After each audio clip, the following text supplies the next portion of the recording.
सरकार की सुगबुगाहट तेज हो गई है। दिल्ली में बैठकों का दौर चला, देर रात तक बैठकों का दौर चलता रहा।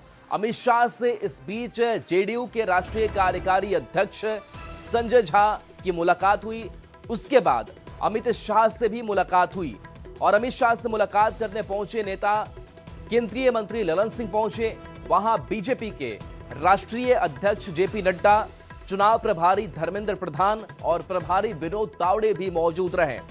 जेडीयू और बीजेपी के शीर्ष नेताओं की आज भी बैठक हो सकती है। तो देखिए, सरकार गठन की जो कवायद है, सुगबुगाहट है, वो अब काफी हलचलें बढ़ चुकी है और ऐसे में दिल्ली हो या फिर पटना, दोनों जगहों पर लगातार जो एनडीए के नेता है वो आपस में मिल बैठकर इस स्वरूप को सोच रहे हैं, देख रहे हैं, क्योंकि शपथ ग्रहण भी करना है। इसके साथ साथ सरकार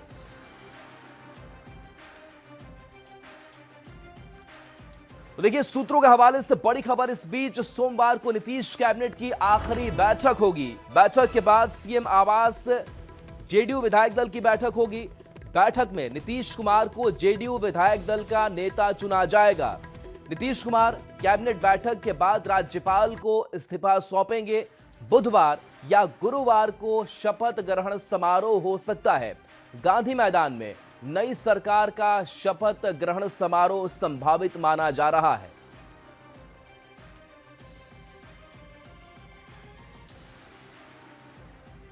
और चलिए देखिए, पटना में सीएम आवास से आनंद अमृतराज जुड़े हुए हैं, तो दिल्ली में संजय झा के घर से अमितेश सिंह हमारे साथ जुड़े हुए हैं। सबसे पहले दिल्ली ही चलते हैं क्योंकि यहां हलचलें ज्यादा भरी है। अमितेश, संजय झा के घर के पास आप मौजूद हैं, बैठकों का दौर चला, आज भी बैठकें होनी है, वहां से क्या अपडेट?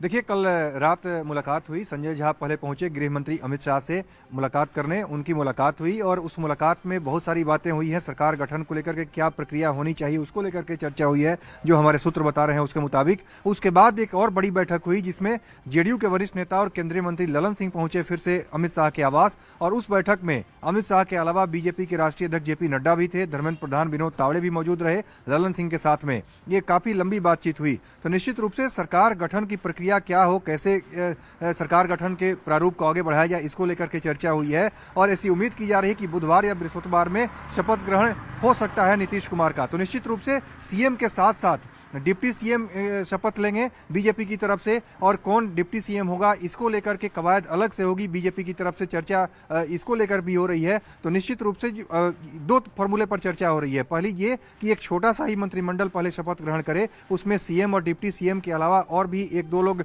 शपथ ग्रहण करें। सहयोगी दल के जो लोग हैं उसमें अलग अलग पार्टियों की तरफ से एक एक विधायक जो है मंत्री पद की शपथ लें, और उसके बाद मंत्रिमंडल का विस्तार बाद में किया जाए, काफी गहन चर्चा के बाद, विमर्श के बाद। तो निश्चित रूप से इसको लेकर के चर्चा चल रही है कि किस तरह से, किस प्रारूप में आगे बढ़ा जाए। क्या छोटा मंत्रिमंडल पहले शपथ ग्रहण करे या फिर बाद में इसको विस्तार किया जाए, आपस में चर्चा करने के बाद। आनंद, पटना की अगर बात करें तो पटना में भी जाहिर सी बात है कि हलचलें तेज होंगी और वहां भी एक जो रणनीति है वो तैयार की जा रही होगी एनडीए घटक दलों के बीच में। क्या अपडेट आपके पास? देखिए, बिल्कुल इस वक्त मैं राहुल खड़ा हूँ सीएम हाउस के ठीक बाहर, और कुछ देर यहाँ पे सिक्योरिटी अभी आपको दिख रही होगी, लेकिन कुछ देर के बाद यहाँ पे राजनीतिक हलचल भी आपको काफी दिखेगी। जेडीयू के तमाम विधायकों को, जो जीते हुए विधायक है, उन्हें पटना बुला लिया गया है और कल विधायक दल की एक बैठक होनी है, जेडीयू विधायक दल की बैठक होनी है एक अन्य मार्ग में, जो नीतीश कुमार के अगुवाई में होगी। और दूसरी महत्वपूर्ण बात कि जब इस बैठक के बाद जेडीयू विधायक दल का नेता के तौर पर नीतीश कुमार को चुना जाएगा और उसके बाद कैबिनेट की एक बैठक होनी है। कैबिनेट के बैठक में नीतीश कुमार ये अपने सरकार के आखिरी कैबिनेट करेंगे और उसके बाद उसे डिसॉल्व करेंगे। और फिर जब एनडीए विधायक दल की बैठक होगी और जब नेता चुना जाएगा, उसके बाद राजभवन में जाकर नीतीश कुमार अपने सरकार बनाने के दावे को पेश करेंगे। जाहिर तौर पे अब तक नीतीश कुमार का नाम ही सबसे आगे चल रहा है, तो नीतीश कुमार अपने सरकार बनाने का दावा पेश करेंगे। और खबर बताई जा रही है कि बुधवार को गांधी मैदान में नई सरकार अपना शपथ लेगी। और ये बेहद महत्वपूर्ण हो जाता है, क्योंकि अगर गांधी मैदान में अगर शपथ ग्रहण समारोह होगा, यानी कि एक बड़ी तैयारी के तौर पे एनडीए से भुनाने की कोशिश करेगी और एनडीए की पूरी कोशिश होगी कि, और खबर ये भी हो रहा है कि प्रधानमंत्री नरेंद्र मोदी सहित एनडीए के शासित जो मुख्यमंत्री हैं वो भी इसमें शपथ ग्रहण समारोह में पहुंचेंगे, क्योंकि जाहिर तौर पर बंगाल का विधानसभा चुनाव है अगले साल, तो कोशिश रहेगी एनडीए सरकार की कि बिहार से एक बड़ा मैसेज बंगाल को भी दिया जाए। और चूंकि इस बार बहुत प्रचंड बहुमत मिली है एनडीए को, तो गांधी मैदान में एनडीए के बाकी जो घटक दल है उनके साथ भी बैठक होगी नीतीश कुमार की। नहीं, देखिए आज हम पार्टी हो या फिर आरएलएम हो, उनके भी विधायक दल की बैठक है, अपने अपने विधायक दल की बैठक तमाम पार्टियां करेंगे। उसके बाद अपने विधायक दल के नेता के चुनने के बाद जब एक एनडीए के सारे विधायकों की संयुक्त बैठक होगी, उसमें से एनडीए विधायक दल का नेता कौन होगा इसे चुना जाएगा। एक प्रोसेस होता है, इस पूरे प्रोसेस को फॉलो करना होगा, जिसकी शुरुआत कल से आपको दिखना, एक तरीके से शुरुआत आज से हो जाएगी, जब एनडीए घटक दल अपने अपने विधायकों की बैठक करेंगे। बैठक के बाद अपने दल के विधायक दल के नेता चुनेंगे और उसके बाद एनडीए के जो तमाम विधायक बैठेंगे, जिसकी उम्मीद है कि कल वो बैठक भी होगी, उसके बाद एनडीए विधायक दल का नेता कौन होगा उसे चुनने का मतलब है कि वो मुख्यमंत्री के पद पर एनडीए विधायक दल उन्हें उसी नेता को पसंद करेगा। और उसके बाद आधिकारिक तौर पर राजभवन, जो ठीक हमारे दाहिनी ओर सीएम हाउस के ठीक दाहिनी ओर राजभवन है राहुल, जहां राजभवन में जाकर आधिकारिक तौर पे जो सौंपा जाएगा, इससे राजभवन राज्यपाल के पास पहुंच करके। चलिए अमितेश, आपके पास लौटे हैं। जो नंबर्स इस बार एनडीए घटक दलों के सामने आए हैं, क्या इस नंबर्स के आधार पर एक एडजस्टमेंट बार्गेनिंग मंत्रियों को लेकर भी होगी कि कौन कितनी जगह कौन लेगा?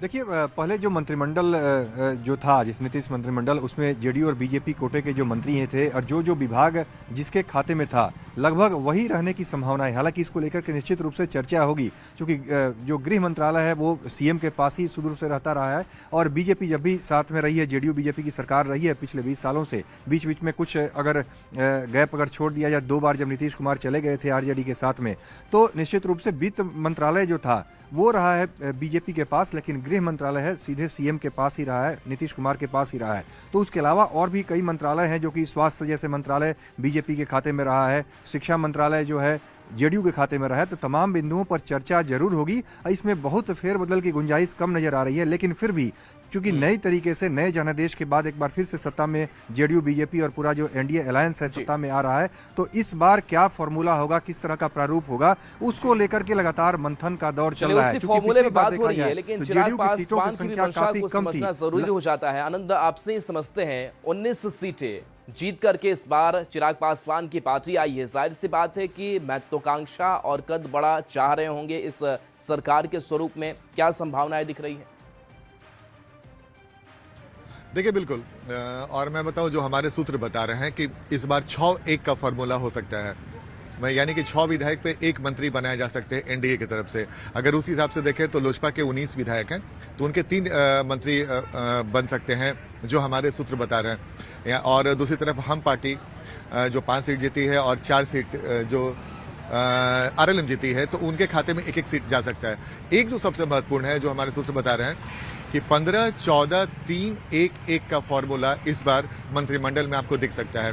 15 बीजेपी, 14 जेडीयू और +1 अगर मुख्यमंत्री नीतीश कुमार होते हैं तो 15 ये भी हो जाते हैं, और फिर 3-1-1। एक फॉर्मूला ये भी है कि शायद 16 बीजेपी, 13 +1 ये जेडीयू के खाते में जा सकता है। 14 हो जाता है, 13 विधायक मंत्री बनेंगे, और अगर मुख्यमंत्री नीतीश कुमार शपथ लेते हैं तो 14 जेडीयू की तरफ से हो जाएंगे। 16 मंत्री, माफ कीजिएगा, 16 मंत्री राहुल बीजेपी कोटा से आ सकते हैं, 3 लोजपा से आ सकते हैं और 1 आरएलएम और 1 हम पार्टी की तरफ से आ सकते हैं। तो ये एक समीकरण बनने वाला है जिसकी चर्चा बहुत तेज है, और जो हमारे सूत्र हैं वो यही बता रहे हैं। अमितेश, सबसे बड़ी पार्टी बनकर के इस बार बीजेपी उभरी, 89 सीटें उसके खाते में आई, और इस बीच प्रधानमंत्री नरेंद्र मोदी ने कहा कि इन्वेस्टर्स के लिए सबसे अच्छा समय होगा। क्या लग रहा है कि जब विभागों का बंटवारा किया जाएगा तो नरेंद्र मोदी का जो विजन है वो इस विभाग के बंटवारों में भी नजर आएगा, जो टेक्नोक्रेट्स हैं या फिर जो इस विजन के साथ आगे बढ़ने वाले लोग हैं उनको शामिल किया जाएगा, वो स्वरूप कैबिनेट में दिखेगा बीजेपी की ओर से?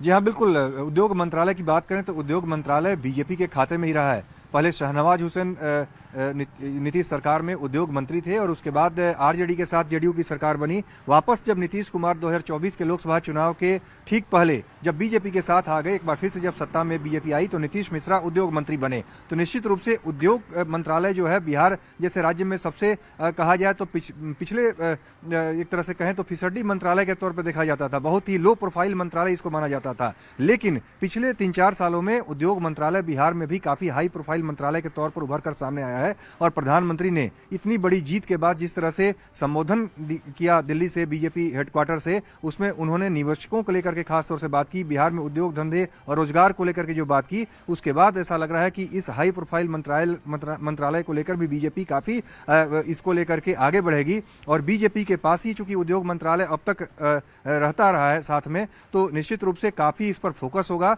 और जो वादे किए गए हैं चुनाव में प्रधानमंत्री की तरफ से, उसके बाद चुनावी जीत के बाद जो वादे किए गए हैं, निश्चित रूप से ये काफी उम्मीद है लोगों को। और बिहार में इंडस्ट्री लगे, बिहार में इन्वेस्टमेंट हो, बिहार के लोगों को वहां पर रोजगार मिले, हर जिले में अलग अलग जगहों पर, इसको लेकर के पूरा जोर निश्चित रूप से रहने बिल्कुल की उम्मीद अमितेश, है। तो जो विजन प्रधानमंत्री नरेंद्र मोदी का है वो इस कैबिनेट के स्वरूप में भी नजर आने की संभावना है, उस पर बातचीत भी चल रही होगी, रणनीति तैयार हो रही होगी। बहुत बहुत शुक्रिया आनंद आपका इस अपडेट पर, और अमितेश आपका भी बहुत बहुत शुक्रिया। चलिए बढ़ेंगे आगे। पूर्व केंद्रीय मंत्री आरके सिंह ने निलंबन पर बड़ा बयान दिया। उन्होंने कहा कि बीजेपी ने स्पष्ट नहीं किया है कि उनकी पार्टी विरोधी गतिविधियां क्या है। उन्होंने बताया कि कारण बताओ नोटिस मिलने पर उन्होंने पार्टी के राष्ट्रीय अध्यक्ष को इस्तीफा भेज दिया। और क्या कुछ कहा उन्होंने, सुनाते हैं। हमको उसमें कहा गया है कि पार्टी विरोधी गतिविधि कारण आपको निलंबित किया जाता है और शो कॉज पूछा जाता है। तो क्या पार्टी विरोधी गतिविधि है यह तो उसमें स्पष्ट नहीं किया है, लेकिन अब शो कॉज पूछे तो हमने अपना रेजिग्नेशन भेज दिया है राष्ट्रीय अध्यक्ष नड्डा जी को। और हमने इसके उत्तर में हम यही भेज रहे हैं चिट्ठी पटना के पार्टी कार्यालय को कि साहब आप कौन सी पार्टी विरोधी गतिविधि की बात कर रहे हैं। जो हमने कहा था या जो हमने कहा है कि आपराधिक पृष्ठभूमि के लोगों को टिकट नहीं मिलना चाहिए या भ्रष्ट लोगों को टिकट नहीं मिलना चाहिए, ये पार्टी विरोधी गतिविधि कहाँ से हो जाएगी या पार्टी विरोधी बयान कहाँ से हो जाएगा।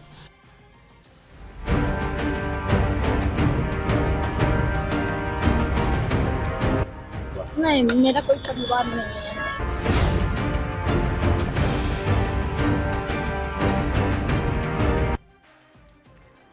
लालू प्रसाद की बेटी रोहिणी आचार्य ने तेजस्वी यादव, संजय यादव और रमीज पर घर से निकालने का आरोप लगाया है।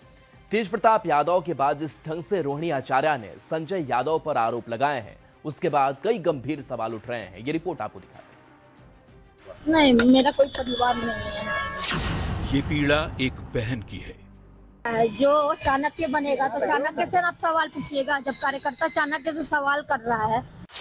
ये दर्द उस बेटी का है जिसने पिता को अपनी किडनी तक दान कर दी थी।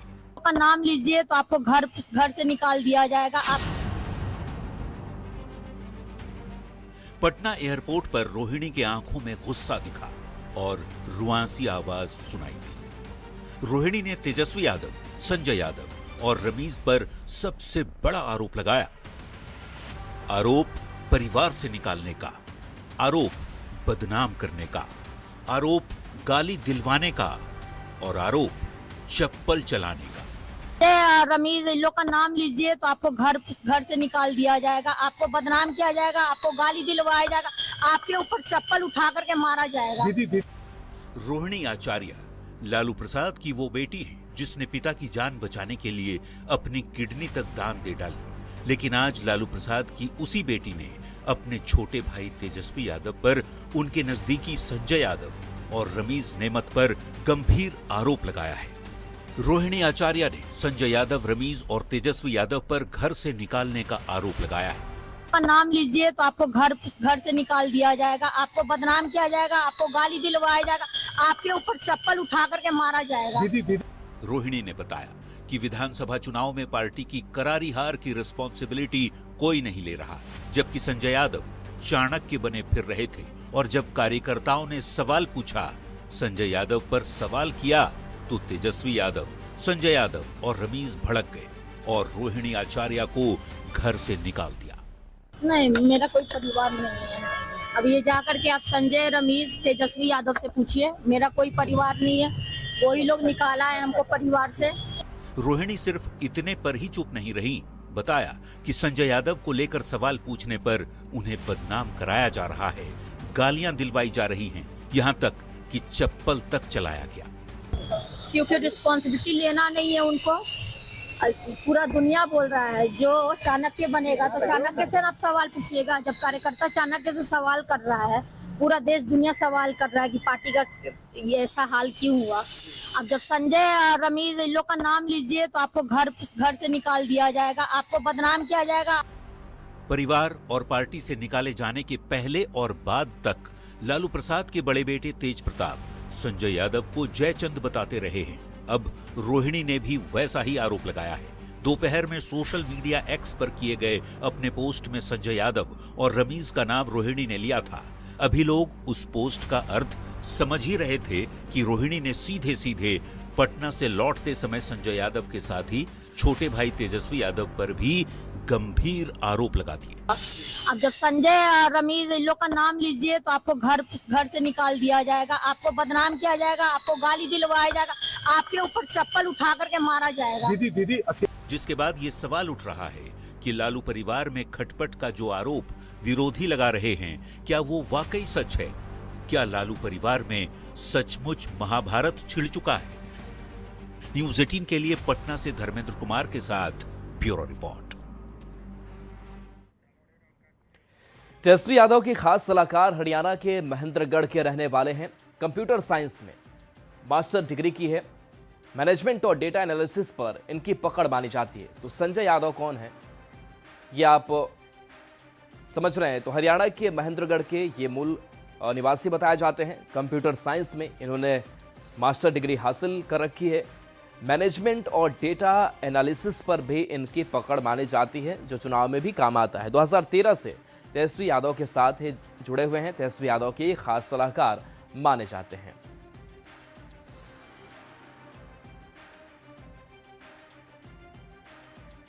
अब देखिए कि जो नया किरदार सामने आया है वो रमीज नेमत खान के तौर पर आया है। रमीज नेमत खान कौन है, इसे भी जरा एक एक करके जान लेते हैं, समझ लेते हैं। तो यूपी के बलरामपुर के निवासी हैं। तेजस्वी यादव की कोर टीम का हिस्सा रमीज बताए जाते हैं। तेजस्वी के कैंपेनिंग और डेली रूटीन का काम भी ये खुद देखते हैं। तेजस्वी के पुराने दोस्तों में रमीज की गिनती की जाती है। आरजेडी के सोशल मीडिया और चुनाव प्रबंधन में भी इनकी हिस्सेदारी होती है। समाजवादी पार्टी के पूर्व एमपी से जुड़ाव इनका। तेजस्वी के क्रिकेट जमाने के दोस्त हैं। डीपीएस मथुरा रोड में से 10वीं की पढ़ाई की है। पॉलिटिकल साइंस से ग्रेजुएशन की इन्होंने पढ़ाई की है। फर्स्ट क्लास क्रिकेट में 30 मैच खेले हैं। झारखंड की टीम की तरफ से भी रमीज मैच खेल चुके हैं। तो ये रमीज और जिनके ऊपर कई गंभीर आरोप रोहिणी आचार्य की तरफ से लगाए गए हैं। तो लालू प्रसाद की बेटी रोहिणी आचार्य के राजनीति छोड़ने पर जेडीयू नेता नीरज कुमार ने लालू परिवार पर तीखा हमला बोला। उन्होंने रोहिणी आचार्य को लालू प्रसाद को बचाने वाली बेटी और घर की लक्ष्मी बताते हुए लालू प्रसाद पर धृतराष्ट्र होने का आरोप लगा दिया। बेटी लक्ष्मी होती है, सरस्वती होती है, उसका अपमान करना यह हमारी परंपरा का हिस्सा नहीं रहा है। और लालू जी, राबड़ी जी इस पर खामोश क्यों हैं? आखिर ये दूसरी घटना हुई। पहले ऐश्वर्या के साथ हुआ, अब रोहिणी के साथ हो रहा है। सवाल इस बात का उठता है कि आखिर वो कौन व्यक्ति है जिस व्यक्ति के बारे में यह कहा जा रहा है, जिसको राजनीति में पलायन करके बिहार लाया गया। कहाँ है लोकेशन? इसी दौर में बेटी का अपमान होना, उसके आंख से आंसू निकल जाना, ये आंसू लालू जी बहुत भारी पड़ेगा। राजनीति के धृतराष्ट्र मत बनिए, आप उस घर के अभिभावक हैं। बोलिए कौन गुनाहगार है?